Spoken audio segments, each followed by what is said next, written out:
Қайырлы күн, құрметті менің тыңдармандарым. Мына 5 түрлі ауруды тауықтың жұмыртқасымен емдеуге болады. Ем үшін бір-ақ күн қолдана аласыз.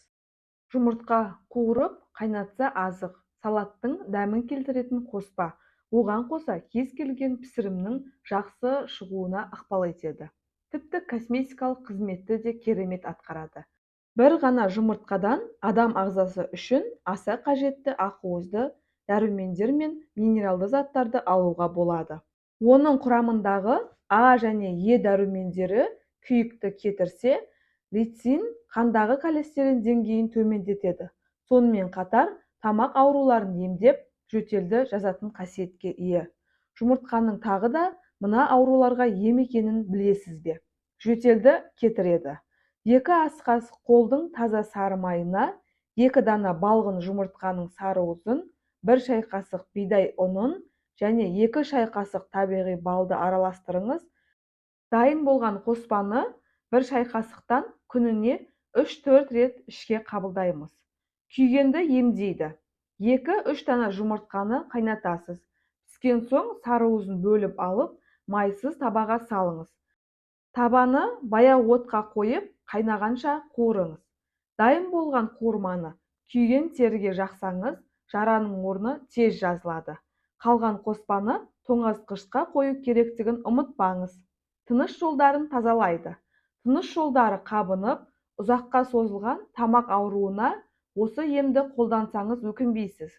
Емдік қасиеті мол бұл әдісті жақындарыңызға да айта жүрсеңіз болады. Қоспаны дайындау үшін 10 дана жұмыртқаның қабығын жинақтап, жақсылап ұнтақтайсыз. Оған 10 дана лимонның шырынын қосасыз. Араластырып, шыны ыдысқа салып, күн тимейтін жерге қоясыз. Шамамен 10 күннен соң қоспаны қабатталған дәкенің көмегімен сүзіп алу керек. Басқа ыдысқа 10 дана жұмыртқаның сарыуызын саласыз, оған 10 қасық шекер қосып, мұқият көпіршітесіз. Қант еріген кезде сарыуызды 1 бөтелке коньякпен араластырасыз. Енді жұмыртқаның ұнтағы мен коньякты араластырыңыз. Дайында болған емдік қоспаны 1 ас қасықтан күніне 3 рет қабылдайсыз. Емді тамақтанудан 30 минут бұрын жүргізу керек. Тұмауды кетіреді. 50 мл жылы сүтке 1 дана шикі жұмыртқаны саласыз, оған 1 шай қасық бал мен 1 шай қасық сары май араластырыңыз. Қоспаны мұқият араластырып алып, жатар кезде ішсеңіз, жөтел сап тыйылады. Таңертең тұмаудан да, суықтан да құтыласыз. Бойыңызды тіктеп, сергек қалпыңызға келесіз. Буын ауруынан біржолата құтыласыз.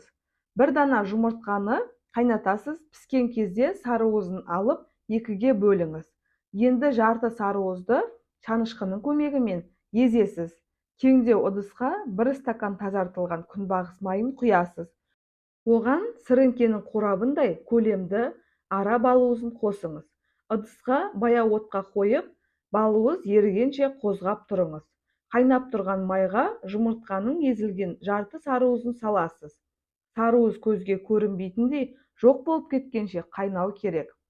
Сосын оттан алып, дәкемен сүзесіз. Емдік қасиеті мол қоспаны ауыратын буындарыңызға сіңдіре отырып жағып, компресс жасайсыз.